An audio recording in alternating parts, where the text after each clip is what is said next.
Students, kinds of sentence का chapter खुला है आपके लिए। तो क्या करते हैं जी, थोड़ा इंग्लिश वर्ड का प्रयोग करना चाहिए ना। Welcome to my channel. मेरे चैनल पर क्या है, आपका स्वागत है। अगर आप वीडियो क्लिक कर दिए भैया तो ठहर जाना, थोड़ा सा समय लेना, क्योंकि मेरा मैटर बिल्कुल हट करके है। ठीक, पढ़ो और उस टॉपिक को सर्च करो, 2-4 चैनल, 2-4 टीचर्स का, फिर कंपेयर करो। उसके बाद समझ में आए तो चैनल पर पढ़ाई शुरू कर दो। ठीक, सब्सक्राइब करने के लिए तो मैं कभी कहता नहीं हूँ, शुरू में कहा था, वो हमारी गलती थी, ठीक ना। क्योंकि जब स्टूडेंट हो तुम्हें पसंद आएगा तो खुदे करोगे, सीधा सीधा बात। तो हम आज जो है पढ़ाने क्या जा रहे हैं, इसके पूर्व जो क्लास हुआ था असर्टिव सेंटेंस को मैंने डिफाइन किया था। और असर्टिव सेंटेंस क्या कहलाता है, ठीक, इसको अच्छी तरह मैं डिफाइन कर दिया हूं। उस क्लास को आप जरूर देखें, मैं लिंक लगा दूंगा, ओके।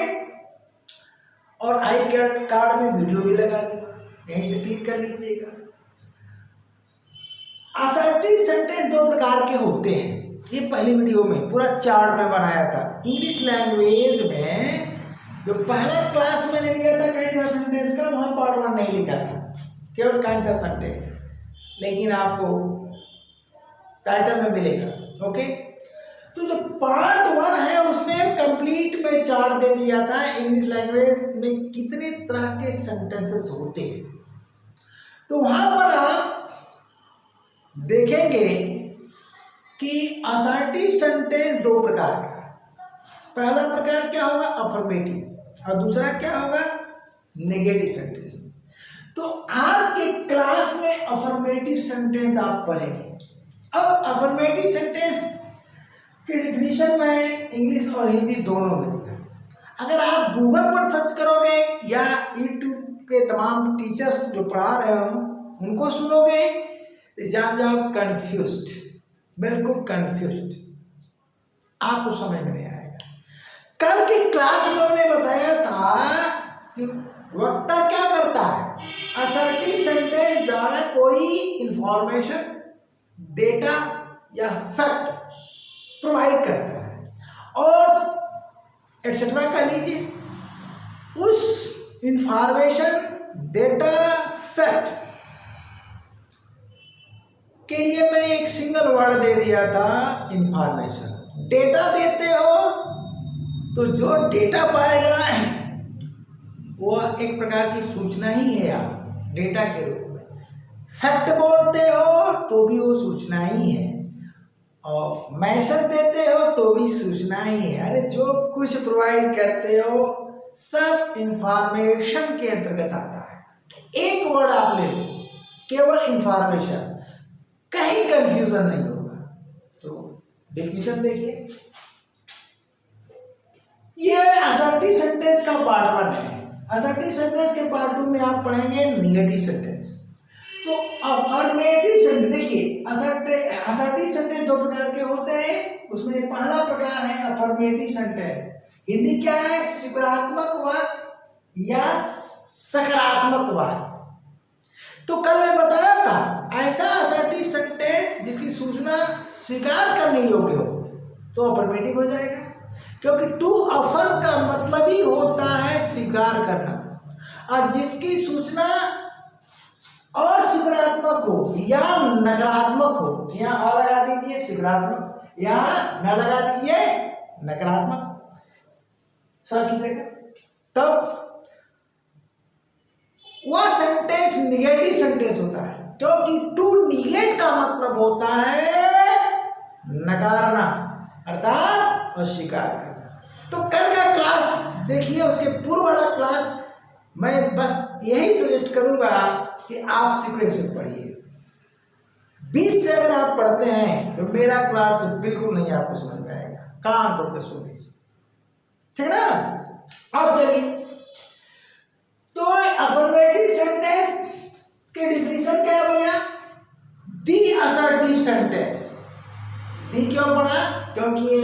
साउंड से स्टार्ट हो रहा है, द नहीं। अब दी असर्टिव सेंटेंस हुज इंफॉर्मेशन, जिसकी सूचना, अब इस सूचना में डेटा हो, फैक्ट हो, या शुद्ध रूप से कोई मैसेज हो, कुछ भी हो, गूगल पर सर्च करोगे तो पागल हो जाओगे, ठीक ना भैया। इज इंफॉर्मेटिव, देखिए वह भी सूचक होगा कि जिसकी सूचना सकारात्मक आवेश सकारात्मक होती है। कहां तक आ गए? whose information is affirmative, यहां तक आ गए, सकारात्मक होती है। is called an affirmative sentence, सकारात्मक या सकारात्मक वाक्य कहलाता है। Simple definition. तो कोई कंफ्यूजन की, देखिए भाषा विज्ञान है, भाषा क्या है? भाव की अभिव्यक्ति, ठीक ना। तो दुनिया भर के शब्दों के झमेले में मत पड़िए आप, इंफॉर्मेशन बढ़िया शब्द। अब चलिए पूरे इंग्लिश लैंग्वेज में अफर्मेटिव सेंटेंस का प्रयोग सभी प्रकार के टेंस में होता है। तो आप बताइए, जब तक आप कहीं सा टेंस नहीं जानेंगे कि टेंस कितने प्रकार का होता है, तो कैसे करेंगे? कुछ लोग 12 टेंस पढ़ते हैं, लेकिन नहीं, 12 टेंस नहीं होते भैया, 15 टेंस होते हैं। टेंस है दादाजी, टेंस के 3 पुत्र पैदा हुए, पहले का नाम प्रेजेंट टेंस, दूसरे का नाम पास्ट टेंस, तीसरे का नाम फ्यूचर टेंस। ध्यान दीजिएगा। तो दादाजी के 3 पुत्र हुए, अब दादाजी क्यों कहा, आगे आने वाला है। फिर इन तीनों पुत्र के, दादाजी के तीनों पुत्र के 4 बेटे पैदा हुए, तो दादा के लिए क्या हो जाएंगे? वे पोते हो जाएंगे। लेकिन दादाजी ने क्या किया? प्यार से उनका नामकरण जो किया, पहले पुत्र के 4 बेटों का नाम वही रखा जो दूसरे पुत्र के, फिर तीसरे पुत्र के। यानी प्रेजेंट टेंस का जो पहला पुत्र है वह इंडेफिनिट है, दूसरा क्या है? कॉन्टिन्यूअस है, तीसरा क्या है? परफेक्ट है, चौथा क्या है? Perfect continuous. ओके। फिर पास्ट टेंस के जो 4 पुत्र थे, वहां भी वही दादाजी नाम रख दिए, इंडेफिनिट। फिर क्या जी? कॉन्टिन्यूअस, परफेक्ट और परफेक्ट कॉन्टिन्यूअस। वो सोचे कि इतने पोते हो गए हैं घर में, सबका नाम अलग अलग रखेंगे यार, तो मुझे याद ही नहीं रहेगा, तो अपनी सुविधा से कर दिए। फिर फ्यूचर टेंस के 4 का नाम वही रखे, इंडेफिनिट, कॉन्टिन्यूअस, परफेक्ट और परफेक्ट कॉन्टिन्यूअस। तब बड़े चालाक थे दादाजी, क्या किए? कि अब नाम तो मैंने सेम रख दिया, चलो यार तीनों पुत्रों का नाम लगा देते हैं इनके लिए, तो ये क्या हो जाएगा? डिफ्रेंशिएट हो जाएंगे। तो प्रेजेंट टेंस के जो 4 पुत्र थे, उनका नाम जुड़ गया उनके बाद, यानी दादाजी के जो पहला पुत्र, तो प्रेजेंट इंडेफिनिट टेंस, पास्ट क्या जी? Sorry, present indefinite tense, present continuous tense, उसके बाद प्रेजेंट परफेक्ट टेंस, उसके बाद प्रेजेंट परफेक्ट कंटीन्यूअस।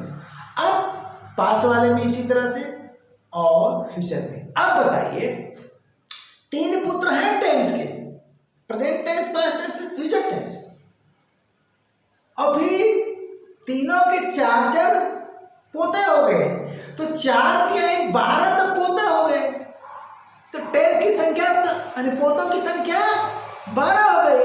अब पुत्र क्या हुआ जी? 3 है, ठीक। तब तक दादाजी का देहांत हो गया, लेकिन परिवार में उनका नाम चल रहा है। तो 3 उनके जो पुत्र हैं प्लस जो पोते उनके हुए थे, 12 3 15 टेंस हुए कि नहीं? ठीक। अब आप कहते हो कि 12 टेंस होते हैं। अब बताओ, मोहन एक अच्छा लड़का है, कहाँ से स्टार्ट करोगे यार? भारत टेंस का मतलब इंडिफिनिट से शुरू होगा, तीनों इंडिफिनिट, फिर तीनों कंटीन्यूअस, तीनों परफेक्ट और तीनों परफेक्ट कंटीन्यूअस। ध्यान देना। तो मोहन एक अच्छा लड़का है, बताओ इंडिफिनिट होगा? नो। कंटीन्यूअस होगा? नो। परफेक्ट होगा? नो। परफेक्ट कंटीन्यूअस होगा? नो। तो फिर क्या होगा यार? प्रेजेंट टेंस होगा, क्योंकि वहां पर लिंकिंग वर्ब लगा है। मोहन एक अच्छा लड़का है, लिंकिंग वर्ब टू बी का प्रयोग हुआ है। तो लिंकिंग वर्ब टू बी हो चाहे टू हैव हो, उसका प्रयोग कहां होता है? Present tense, past tense, future tense. इसका मतलब कि तीनों पुत्रों का, दादाजी के तीनों पुत्रों का, यानी चारों 12 पोता के जो बाप है तीनों, उनका भी वजूद रहेगा, अस्तित्व रहेगा, वो मरेंगे नहीं। दादाजी भले खत्म हो जाएंगे लेकिन उनका नाम चलता रहेगा। ठीक? अब बताओ यार, 15 हुए कि नहीं? तो आगे टेंस आने वाला है, टेंस का ट्रेलर दिखाई देने लगा है, क्योंकि काइंड्स ऑफ सेंटेंस फिनिश्ड होते ही टेंस शुरू हो जाएगा। तो एक यह भाषा विज्ञान है, एक सीक्वेंस में जब तक आप नहीं पढ़ोगे भैया, तब तक भाषा, आपको कोई भी भाषा हो नहीं आ सकती है। मैं इसके लिए चैलेंज करता हूं। तो आप क्या करो? अफर्मेटिव सेंटेंस का प्रयोग 12 टेंस में करोगे तो आगे मैं ऐसा स्ट्रक्चर देने जा रहा हूं, कॉमन स्ट्रक्चर, जिसका संबंध सीधे क्रिया से होगा, वर्ब से होगा। तो वर्ब का नॉलेज भी आपको होना चाहिए। तो जो वर्ब को मैंने डिफाइन किया है उस डिफिनीशन को पढ़िए और वर्ब को समझिए, क्रिया को समझिए। मुन्ना, जब तक क्रिया नहीं समझोगे इंग्लिश लैंग्वेज आ ही नहीं सकती। ठीक? तो चले हम आगे स्ट्रक्चर बढ़ाता हूं अफर्मेटिव सेंटेंस।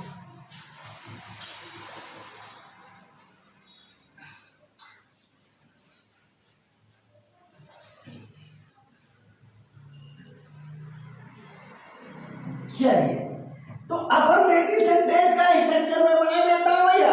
ठीक है?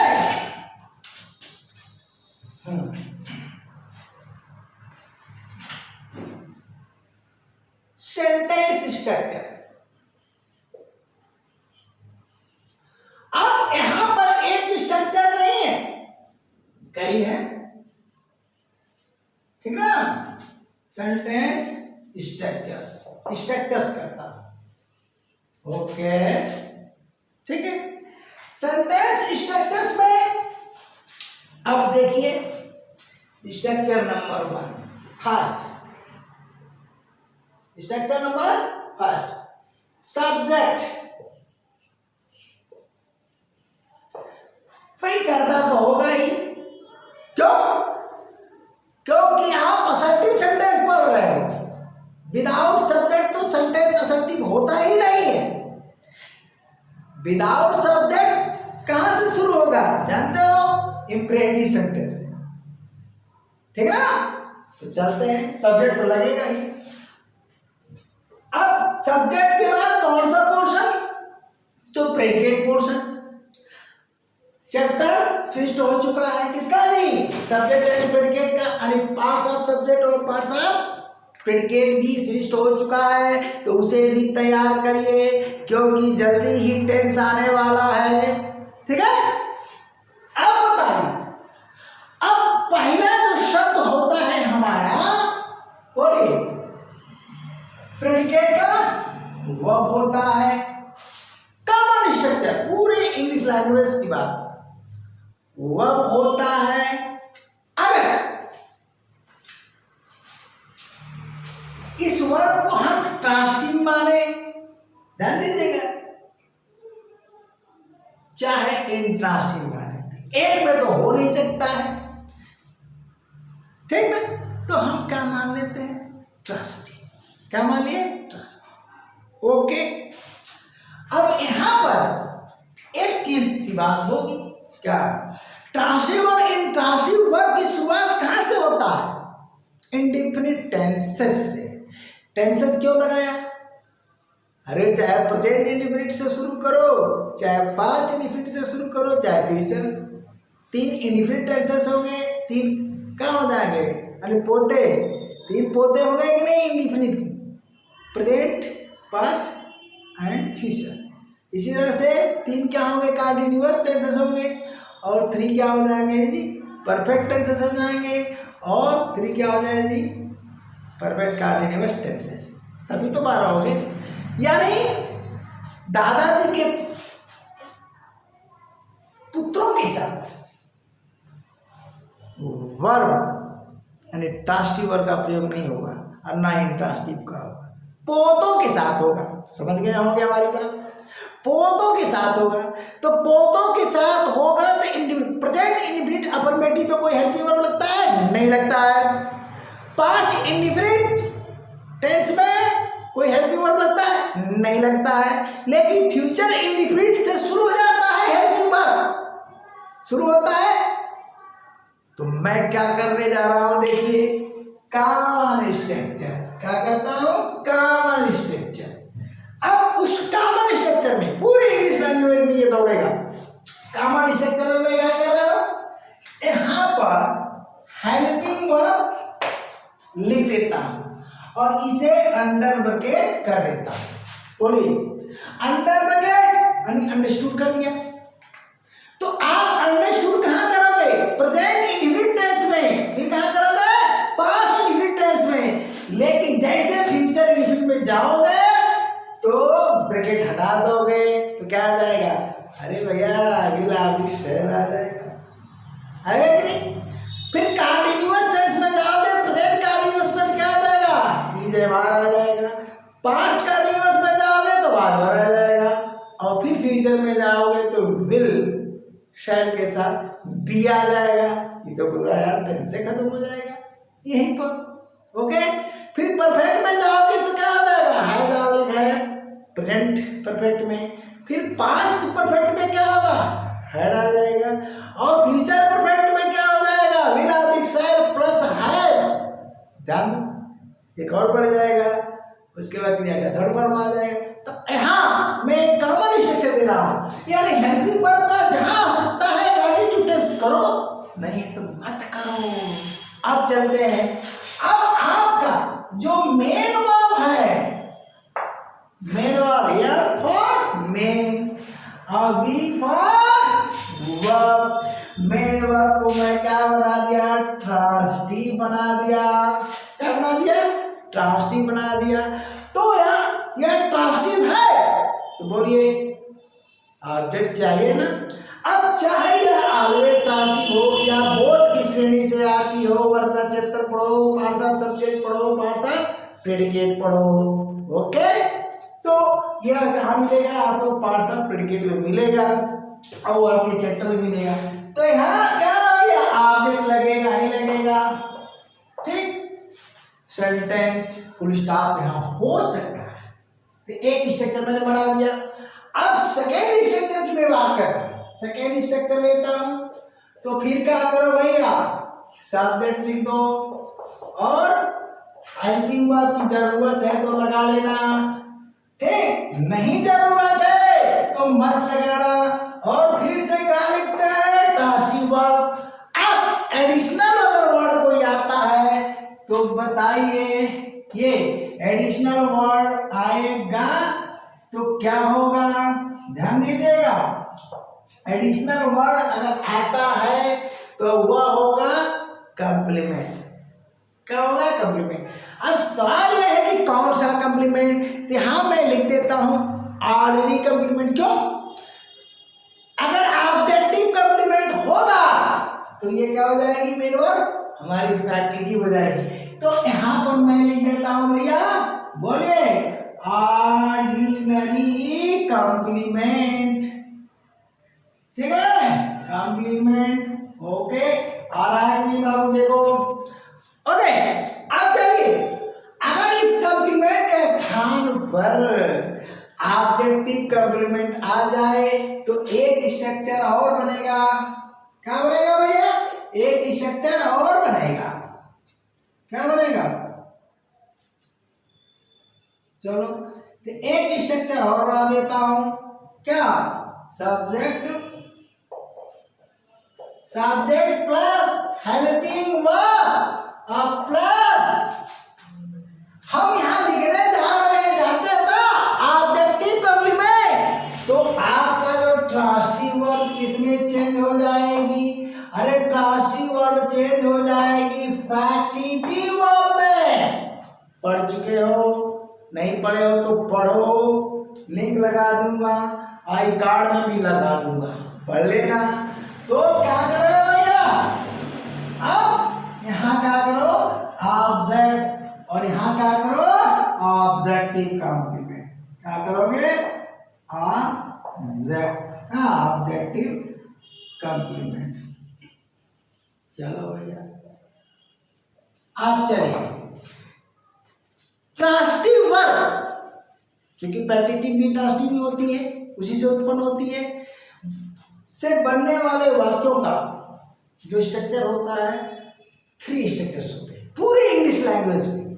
पूरी इंग्लिश लैंग्वेज की बात करो, टेंस की कौन होगा भैया, प्रेजेंट टेंस छोड़ देना, पास्ट टेंस छोड़ देना, फ्यूचर टेंस, इंडेफिनिट स्टार्ट करना। अरे बाकी बात मत करना, पोते की बात करना, ठीक है ना, समझ गए होंगे भाई, वो तो संभव नहीं है ना लिख करके बताना। ओके, अब हम क्या करते हैं कि मेन वर्ब एंड ट्रांजिटिव लेते हैं। क्या करते हैं, मेन वर्ब एंड ट्रांजिटिव लेते हैं भैया, ठीक है। चलो भैया, तो मेन वर्ब क्या करते हैं, एंड ट्रांजिटिव लेते हैं। क्या किया, सब्जेक्ट प्लस बोले हेल्पिंग वर्ब, जरूरत के हिसाब से टेंस के अकॉर्डिंग हेल्पिंग वर्ब का प्रयोग हो भी सकता है, नहीं भी हो सकता है, इसलिए मैंने मेरे लिए मन कर दिया, यार मेरा पढ़ाने का तरीका है। अब क्या किया भैया, यहाँ पर मेन वर्ब कर दिया, और यहाँ पर मैं VI इंट्रांजिटिव वर्ब। तो ये भी तो है संभव कि सेंटेंस इंट्रांजिटिव वर्ब पर द एंड हो जाए, तो एंड कर दिया एक स्ट्रक्चर। आप चलिए 5th स्ट्रक्चर पर क्या बनेगा, तो फिर क्या किया, सब्जेक्ट लिया, उसके बाद क्या किया, हेल्पिंग वर्ब लिया अकॉर्डिंग टू टेंस, उसके बाद अब देखो पूरी इंग्लिश लैंग्वेज यही आ जाएगी, पूरा ट्रांसलेशन यही आ जाएगा। अगर आप पढ़ते हो तो टेंस कुछ नहीं है, तो क्या करते हैं, यहां पर VI लगा दिया, VI का मतलब इंट्रांजिटिव वर्ब। अगर इसके बाद कोई एडिशनल वर्ड आएगा तो वह एडिशनल होगा ऑर्डिनरी कॉम्प्लीमेंट। क्या होगा भैया, ऑर्डिनरी कॉम्प्लीमेंट। ओके, चलते हैं। आप चलिए, यहां पर हम first second third fourth fifth six, छठवां स्ट्रक्चर लेने जा रहे हैं। उस छठा में क्या होगा, अरे भैया एक देखो, हाँ एक चीज लिख दे रहा हूं, ये जो कितने स्ट्रक्चर है, ये देख रहे हो, कहां तक जी, अरे यहां तक। अब यहां देखो आ रहा है कि नहीं, हो हेल्प करना आ रहा है, जो कुल 5 स्ट्रक्चर का जो प्रयोग कर रहे हो, कहां से, इंडेफिनिट से, यानी फोटो के साथ 12 टेंसेस, कुल कितने प्रयोग होंगे बोलो, 12 टेंसेस। लिख सकते हैं, ओके, तो हो गया। ये जो 5 स्ट्रक्चर्स हैं कहाँ हो गए, यूज रेड का प्रयोग करना, ठीक है भैया। हाँ, कहां पर प्रयोग है भैया, ये देखो,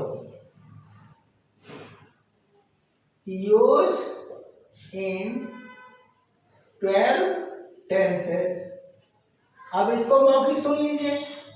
12 टेंसेस कौन? अरे 12 पोते, यानी इंडिफिनिट, कंटीन्यूअस, परफेक्ट और परफेक्ट कंटीन्यूअस। समझ गए होंगे। अब आगे चलिए, इस 6वें नंबर पर जो आ रहा है, अब इस तरह से क्या हो गया, ये तो पूरा टेंस से फिनिश हो कर दिया मैं। बस एग्जाम्पल की बात होती है तो मैं भी पढ़ा सकता हूँ, क्या 15 मिनट में 15 टेंस है तो 15 मिनट में खत्म कर सकता हूँ, लेकिन ये काम नहीं करूँगा क्योंकि 15 मिनट नहीं, आप कुछ नहीं समझ पाओगे, ठीक है ना। अब क्या करता हो गया, यहाँ पर ध्यान दीजिएगा, वर्ब टू बी का प्रयोग आप किसमें करते हो, present tense, past tense, future tense. तो अगर प्रेजेंट टेंस में करते हो किसी हेल्पिंग वर्ब की जरूरत नहीं पड़ेगी, पास्ट में करते हो बार बार हो जाएगा, किसी हेल्पिंग वर्ब की जरूरत नहीं, लेकिन फ्यूचर में जाओगे तो पड़ेगी ना। तो क्या करता हूँ, यहाँ भी लगा देता हूँ। ओके, समझ गए होंगे। अब हमारा मेन वर्ब क्या हो गया, तो मेन वर्ब हो गया टू बी, टू बी।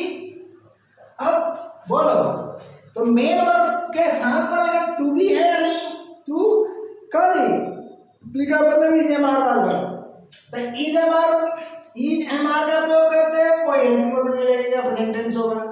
अब यहाँ बाद में का प्रयोग करते हो, कोई हेल्पिंग वर्ब नहीं लगेगा, लेकिन बी का प्रयोग करते हो, बेनिफिटी, यानी फ्यूचर टेंस में जाते हो तो विल या शैल लगेगा। मजा आ रहा होगा ना। अब बोलो, तो इसके साथ देखो, यहाँ फुल स्टॉप हो ही नहीं सकता है, हो ही नहीं सकता है, इसके साथ कॉम्प्लीमेंट जरूर लगेगा। और वह कॉम्प्लीमेंट कौन होता है मुन्ना, अरे सब्जेक्टिव कॉम्प्लीमेंट होता है। कौन होता है, सब्जेक्टिव कॉम्प्लीमेंट होता है। तो चलिए सब्जेक्टिव कॉम्प्लीमेंट लगा दिया, क्या कर दिया, फुल स्टॉप कर दिया। अब लास्ट स्ट्रक्चर देख रहे हैं ना, हाँ बोलिए। प्रेडिकेट पार्ट जूनियर ने पढ़ाया था तो कुल 7 स्ट्रक्चर ही बनाया था, याद नहीं है आपको, मुझे याद है, ठीक है ना। तो अब क्या करोगे, बोलो, फिर से हम क्या करते हैं भैया, सब्जेक्ट लेते हैं, ठीक, सब्जेक्ट लेते हैं, और यहां भी हेल्पिंग वर्ब आ सकता है। कहाँ, अभी क्रिया लिखने के बाद समझाऊंगा। अगर मेन वर्ब के स्थान पर टू हैव लेते हो, अगर टू हैव लेते हो तो टू हैव का प्रयोग प्रेजेंट टेंस में करोगे, कोई हेल्पिंग वर्ब नहीं, पास्ट टेंस में करोगे कोई हेल्पिंग वर्ब नहीं, लेकिन फ्यूचर में जाओगे तो विल शैल लगेगा, ठीक। तो यहाँ क्या हो जाएगा, बेनिफिट, या तो इन्फिनिटिव, मैं ओरिजिनल फॉर्म में इन्फिनिटिव लिखता हूँ, मेरी आदत है, और आप भी लिखो, यही सही चीज़ है, बेयर इन्फिनिटिव नहीं, कंफ्यूज कर देगा, क्योंकि बेयर इन्फिनिटिव लिखोगे ना तो तुम उसी का यूज कर दोगे, और इन्फिनिटिव लिखोगे ना तो उसको सुधारोगे, यार क्या लिखें, मूलावस्था इन्फिनिटिव फॉर्म में ही लिखना चाहिए, तो यहाँ क्या लिखें, इन्फिनिटिव तो होगा नहीं। चलते हैं आगे, आप चलते हैं तो यहाँ पर जो आएगा क्या होगा, ऑर्डिनरी कॉम्प्लीमेंट आएगा, क्या आएगा भैया, ऑर्डिनरी कॉम्प्लीमेंट आएगा, फुल स्टॉप। यहाँ भी कोई ना कोई कॉम्प्लीमेंट अवश्य रहेगा, ठीक है। अब आप बताओ, देखो इसका प्रयोग कहाँ करोगे, ये देखो अभी मैंने बताया कहाँ प्रयोग करो, ये तो 12 ए जो है यूज इन 3 टेंसेस, 3, यार नहीं बेटा, एक मिनट इधर लिखता आ रहा है ना, यूज इन, ठीक है, यूज इन 3 टेंसेस आ गया। और हमारे ये 3 टेंसेस कौन है, प्रेजेंट, पास्ट, फ्यूचर, और इन तीनों बाद, ये जो 10 टेंसेस क्या है, 12 पोते और दादाजी तो गुजर गए, ठीक ना, बस उनका नाम चल रहा है, ये चीजें। आप बताओ, ये जो यहाँ से यहाँ तक, यह पूरे इंग्लिश लैंग्वेज में दौड़ेगा। तो यह अफर्मेटिव सेंटेंस का क्या है, कॉमन स्ट्रक्चर्स हैं अकॉर्डिंग टू टेक्स्ट। इसके बाहर कोई स्ट्रक्चर्स नहीं होते हैं। तो क्या करते हैं भाई, कुछ एग्जाम्पल देते हैं, तो चलते हैं। हाँ थोड़ा सा बगल हो जाइए, थोड़ा सा बगल हो जाइए, एक बार ले लेंगे।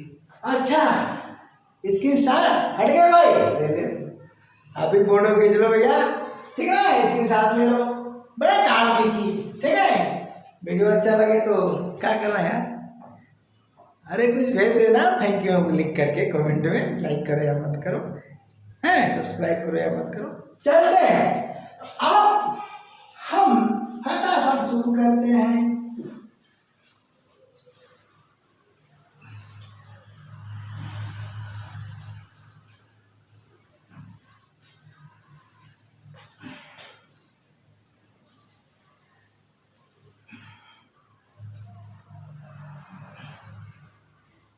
एग्जाम्पल हम सबसे पहले क्रिया टू बी पर देंगे, यानी लास्ट सेक्टर 7। क्यों, क्योंकि क्रिया की डिफिनेशन क्या है, क्रिया वह शब्द है जो किसी व्यक्ति या वस्तु के बारे में बताता है कि वह क्या है, उसके बाद क्या करता है, फिर उसके पास क्या है, ये डिफिनेशन है। तो हम क्या करते हैं भैया, वह क्या है, वह क्या है पर पहले एग्जाम्पल देते हैं। क्या करते हैं जी, अस्तित्व को बताने वाली क्रिया यानी टू बी का प्रयोग करते हैं। टू नॉट मीनिंग वर्ब अस्तित्व को बताती है। तो चलते हैं क्या, फॉर एग्जाम्पल आप देखिए, मोहन एक अच्छा लड़का है।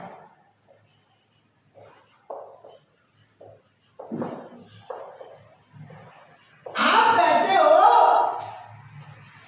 कि टेस्ट 12 होते हैं, तो बोलो ना इंडिफिनिट है, नो कहाँ ता देती है, कंटिन्यूअस है, नो कहाँ रह रही है, और परफेक्ट है, कहाँ चुका चुकी है, नहीं, और परफेक्ट कंटिन्यूअस है, कहाँ समय के साथ रह रही है, नहीं है, ये कौन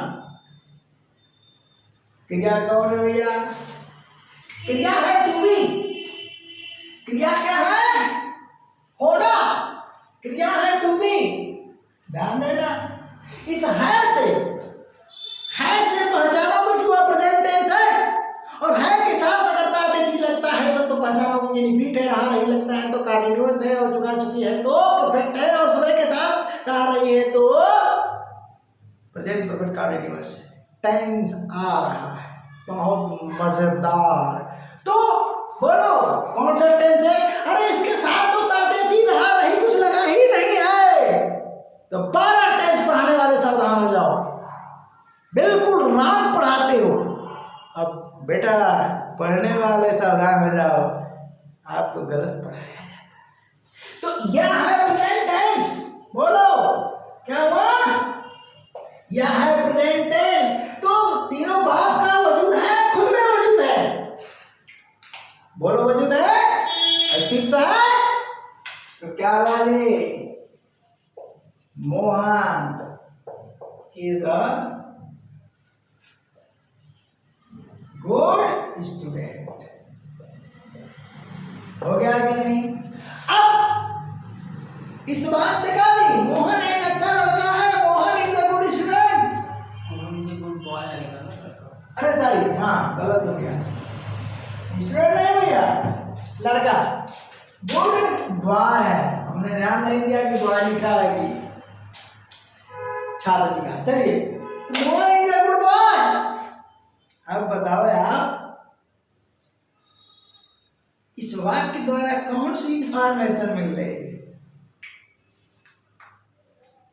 एक फैक्ट मिल रहा है, एक सच्चाई, किसके प्रति भैया, मोहन के प्रति। वक्ता क्या किया, मोहन के बारे में एक फैक्ट प्रस्तुत कर दिया।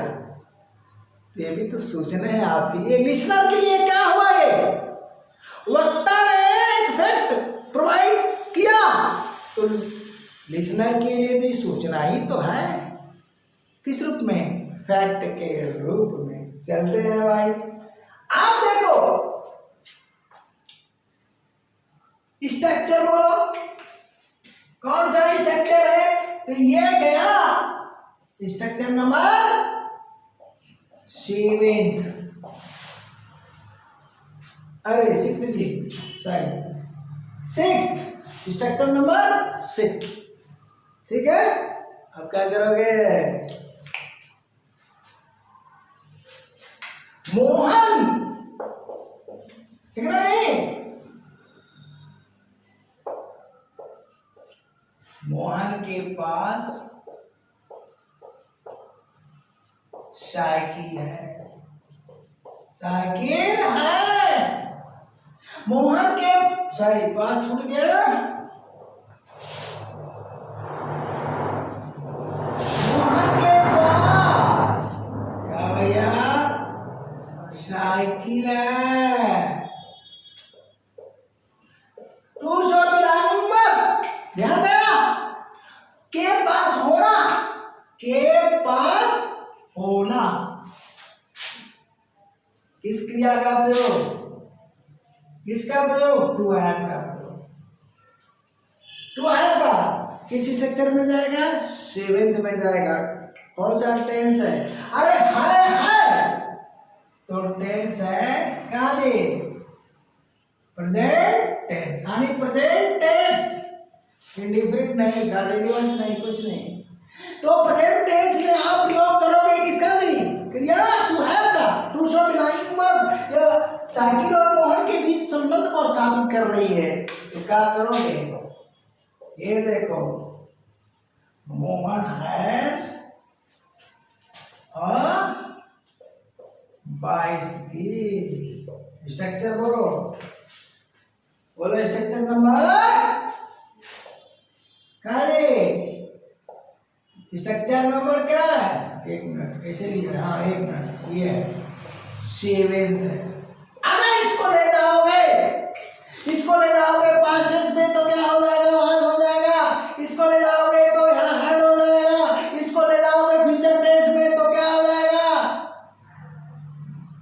अच्छा लड़का बनेगा, यानी will be a good boy हो जाएगा। उसके पास साइकिल होगी तो विल हैव हो जाएगा। तो सब संभव नहीं है, नहीं तो टेंस से ही फिनिश हो जाएगा। समझे भैया?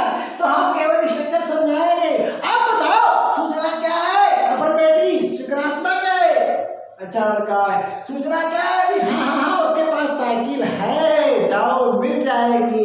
सूचना क्या है जी? सकारात्मक। 2 स्ट्रक्चर गया। अब चलते हैं आगे।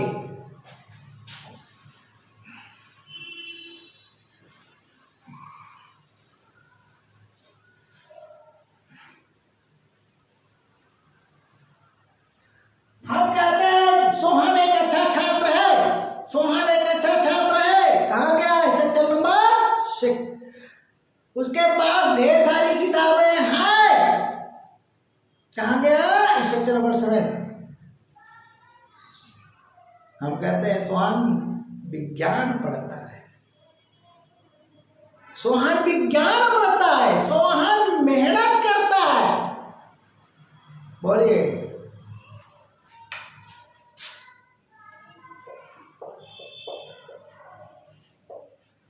सोहन ध्यान दीजिएगा, विज्ञान पढ़ता है। क्या होता है? विज्ञान पढ़ता है, विज्ञान पढ़ता है। ध्यान दीजिएगा, ये है ना? तो इसके लिए प्रेजेंट लगा लीजिए। गजब का टेंस आने वाला है, इसके लिए प्रेजेंट लगा लीजिए। और पढ़ता है ता के लिए इंडिफिनिट लगा लीजिए। क्या लगा लीजिए? इंडिफिनिट। है के लिए प्रेजेंट लगा लीजिए, ता के लिए इंडिफिनिट। ता किसकी पहचान है? इंडिफिनिट। और ये ता क्या है? पोता। लेकिन किस पुत्र का बेटा? तो प्रेजेंट का बेटा। दादाजी का नाम जोड़ दीजिए। गजब। दादाजी का नाम जोड़ दीजिए, ठीक है भैया। अब चलिए, तो प्रेजेंट इंडेफिनिट टेंस में सोहन विज्ञान पढ़ता है, इन्फॉर्मेशन पॉजिटिव है।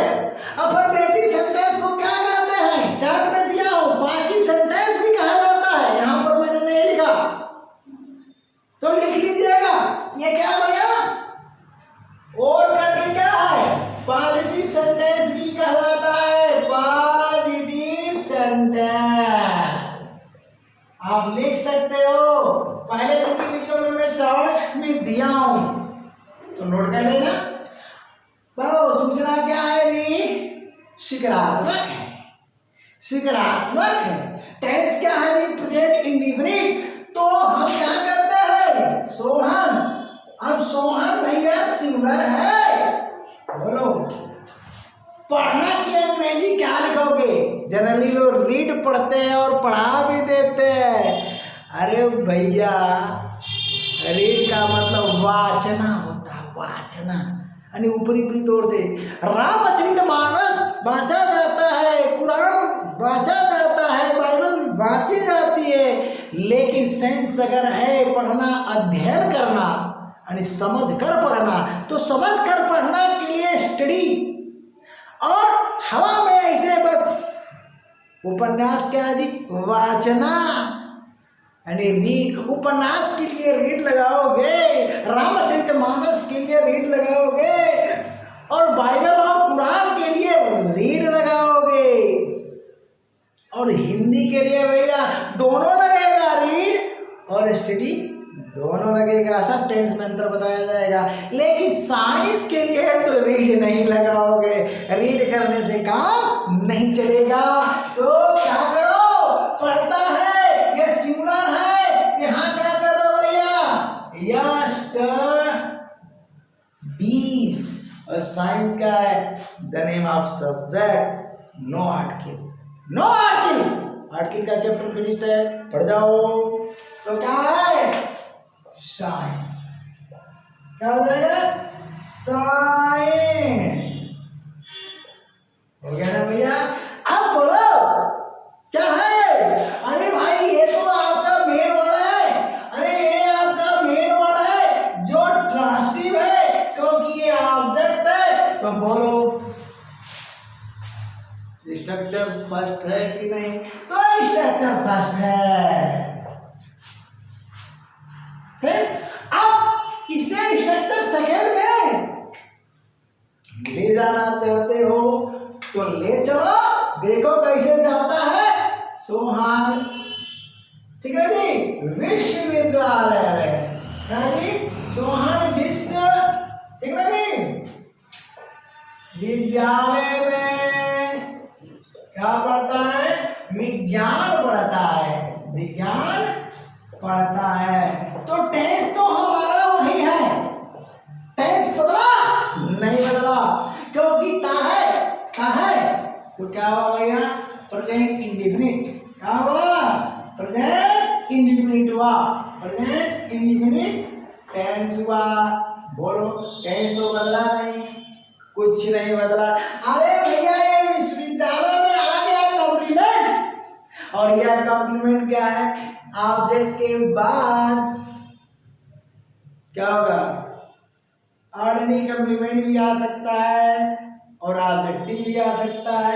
लेकिन ये तो भैया क्या है, ट्रांसिटिव वर्ब है, यहाँ पर देख रहे हो वही सेम आएगा। यह क्या बनेगा, बोलो ऑर्डिनरी कॉम्प्लीमेंट बनेगा। ठीक, तो इसमें क्या जुड़ जाएगा, अरे जोड़ दो ना, जोड़ दिया भैया, इधर भी देखना थोड़ा, ठीक ना, खो मत जाना, नहीं तो बहुत सब गड़बड़ हो जाएगा, ठीक ना, सारी मेहनत चौपट हो जाएगी। है, पढ़ो भी और उधर ध्यान भी दो। चलो, सो हम स्टडीज क्या जी भैया,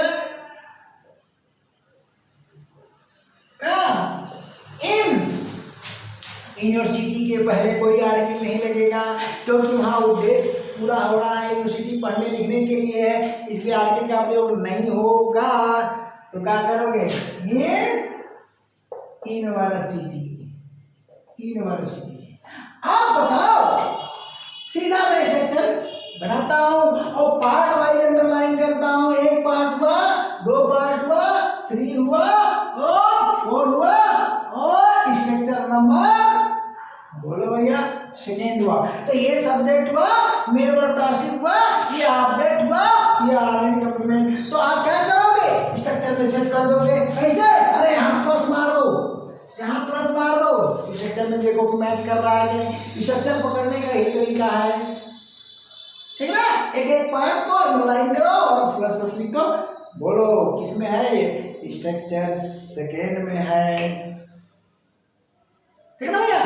तो कितने स्ट्रक्चर हो गए भैया, 4 हो गए, बचे कहाँ 3। अब क्या करते हैं भैया, अरे हम टास्क वर्ब को फैक्टिटी में चेंज करते हैं। क्या जी, हम कहते हैं क्या जी,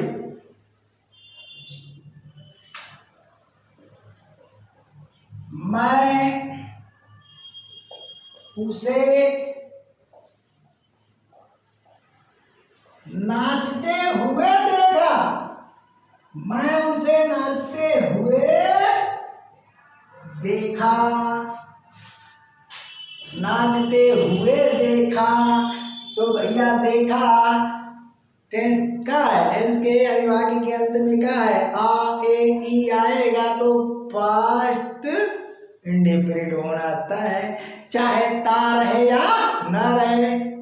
वह विद्यालय जाता था या वह विद्यालय गया। अब इसका अर्थ मैं बताऊंगा कि वह विद्यालय जाता था, बार बार की घटना यानी हैबिचुअल, और वह विद्यालय गया क्या जी, अरे वह विद्यालय गया अपने बच्चे का एडमिशन का है, वन टाइम की घटना। तो टेंस दस्तक दे रहा है, अतः आप क्या करो, बढ़िया से मैटर तैयार कर लो। तो ये क्या है बोलो, अरे भैया ये है past indefinite tense, past indefinite tense है, बोलो है ना। क्योंकि वर्ब क्या है, एक्शन वर्ब। स्ट्रक्चर फर्स्ट से लेकर फिफ्थ तक action verb Arctic doing verbs का प्रयोग हो रहा है, जबकि सिक्स्थ में लिंकिंग वर्ब और फिफ्थ में क्या है, ये भी लिंकिंग वर्ब। वहां में लिंकिंग वर्ब नहीं लिखा, क्यों, ऑलरेडी चैप्टर फिनिश्ड है, पढ़ो, देख सकता हूं, ऐसा नहीं है। तो मेन वर्ब लिख दिया, ओके। अब चलो क्या किया भैया, हमने कहा आयशा मैंने देखा, अरे किसे देखा, यहाँ ही भी हो सकता है और हर भी हो सकता है। पहली बार मैंने उसे देखा, तो कहाँ देखा, किस स्थिति में देखा, किस अवस्था में देखा। अगर यहाँ लिख देते हो इन द वेयर, अगर यहाँ लिख देते हो इन द वेयर, तो स्ट्रक्चर नंबर सेकेंड में चला जाएगा। स्ट्रक्चर नंबर सेकेंड देखो, यूनिवर्सिटी, मैंने उसे देखा मेले में, मैंने उसे मेले में देखा, तो स्ट्रक्चर नंबर किस में चला जाएगा, सेकंड में। तो यह क्या हुआ, ट्रांसटिव वर्ब ही रह जाएगी। यहाँ पर क्या हो गया, स्ट्रक्चर तो मैं लिख ही दिया, तो ये ट्रांसटिव वर्ब ही रह जाएगी। लेकिन सेंटेंस को सही करो, अरे मैंने उसे देखा मेले में नहीं, नाचते हुए, नृत्य करते हुए, तो क्या कर दोगे, डांसिंग। अब बोलो ये डांसिंग क्या हो गया, ऑर्डिनरी कंप्लीमेंट नहीं हुआ, स्ट्रक्चर समझा लेना, सब कुछ लिखा है, सब बोल रही है, हर चीज को लिखे हम। तो डांसिंग क्या हुआ, ऑब्जेक्टिव कंप्लीमेंट हुआ, और ऑब्जेक्टिव कंप्लीमेंट के स्थान पर किन किन शब्दों का प्रयोग होता है, ऑब्जेक्टिव कंप्लीमेंट पढ़ो। तो बोलो भैया स्ट्रक्चर नंबर कौन सा हुआ ये, अरे यार थर्ड वाला। फर्स्ट में क्या है, task verb plus object, second में क्या है, task verb plus object plus ordinary complement. तो थर्ड में क्या है, यहाँ पर स्ट्रक्चर थर्ड है, और ये स्ट्रक्चर थर्ड है फैक्टिटी। तो फर्स्ट से थर्ड तक हो गया, उधर 6 7 हो गया, का बचा 4th एंड 5th, ठीक ना। तो चलो 4th और 5th स्ट्रक्चर का संबंध किससे है? Intransitive verb. किससे भैया? Intransitive verb.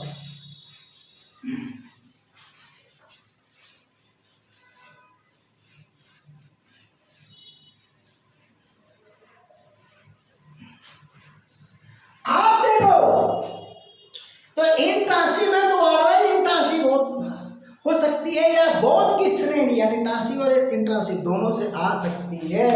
हम कहते हैं कि वह क्या जी, वह चला गया। क्या बोला भैया?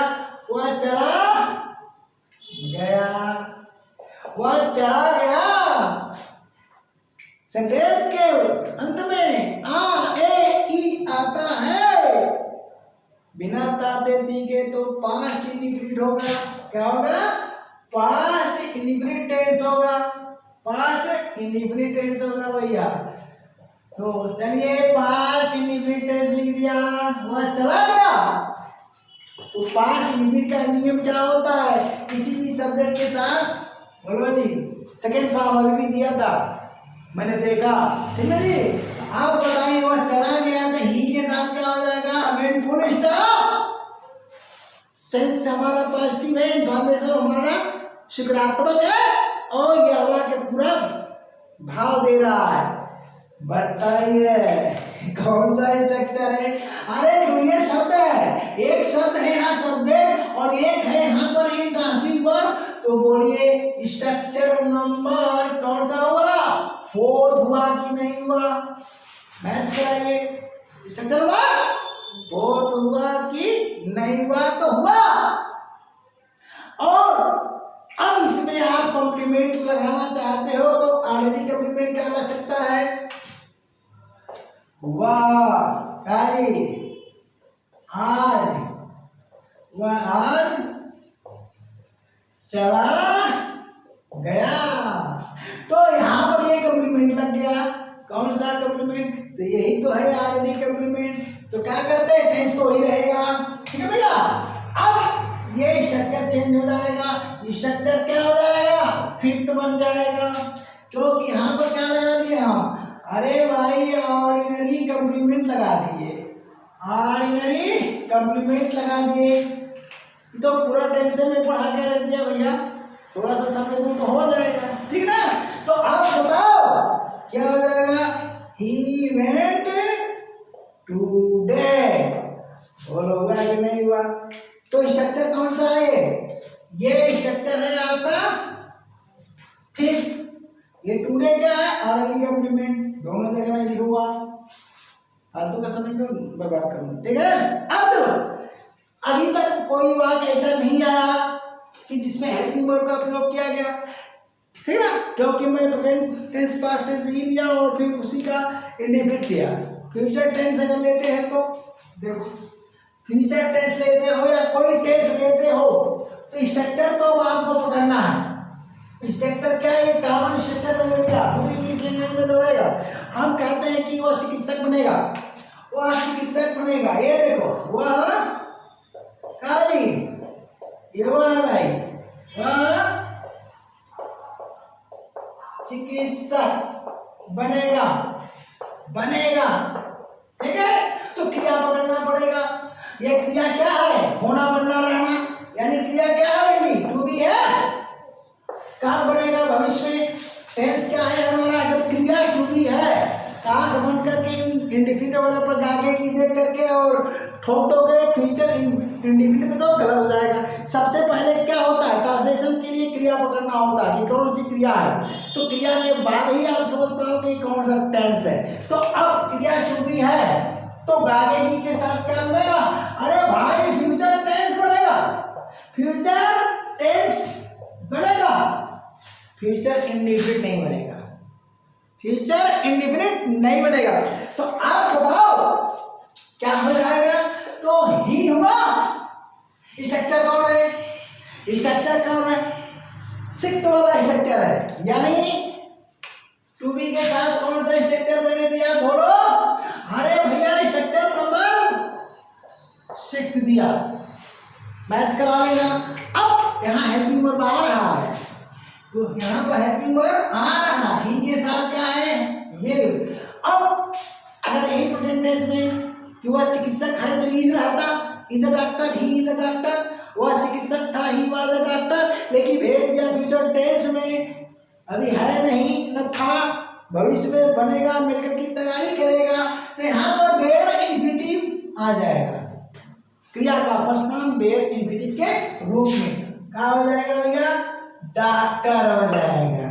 समझ गए कि नहीं? तो स्ट्रक्चर तो हमारा वही है, बोलिए नहीं है जी, सो रहे होगा, स्ट्रक्चर कैच करो।